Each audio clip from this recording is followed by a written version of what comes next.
Hello, Wes Lee with your weekly Mesonet Weather Report. Now that we are officially into the climatological summer, I thought that we could look back at the weather for 2020 up until now.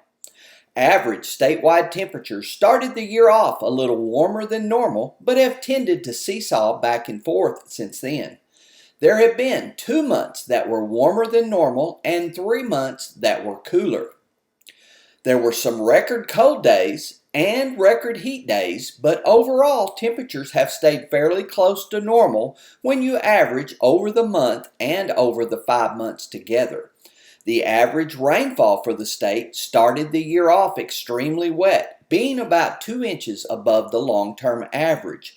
After a normal February, March also came in very wet, again about 2 inches above normal. April and May stayed close to the normal line for the month. When you average the 5 months together, we have had a wet year so far. But of course, that didn't fall equally from the east to the west. When you look at our current 10-inch fractional water index soil moisture map, this stands out. Remember, 1 is the wettest end of the scale and 0 is the driest.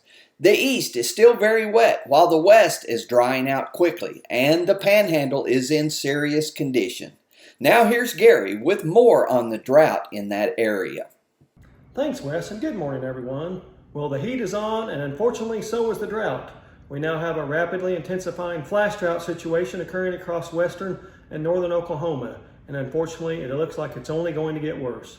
Let's get straight to the new Drought Monitor map. As you can see, we now have severe to moderate drought across almost all of west central Oklahoma up into the Oklahoma Panhandle, where we now have, unfortunately, exceptional drought covering most of Cimarron County. That's the next to the worst drought classification. But if you also notice over into Dewey, northern Blaine, and also Kingfisher counties, we have severe drought. So we've definitely intensified that drought across west Oklahoma, and it's threatening to spread across northern Oklahoma. How much has it changed over the last couple of months? Well, take a look at this map.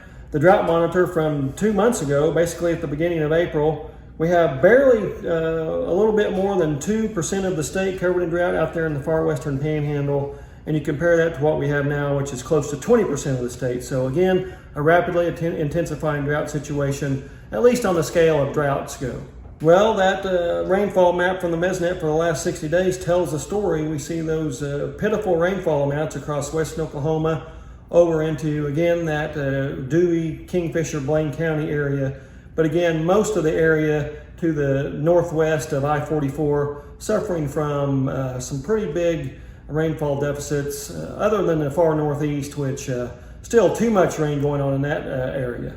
So like I said, it's only going to get worse unless we start to get a pattern change, get some more rains in here. We could use a tropical system despite the heat that it would bring. We just need a lot of moisture across that northern and western parts of the Oklahoma and the Southern Plains area. That's it for this time. We'll see you next time on the Mesonet Weather Report.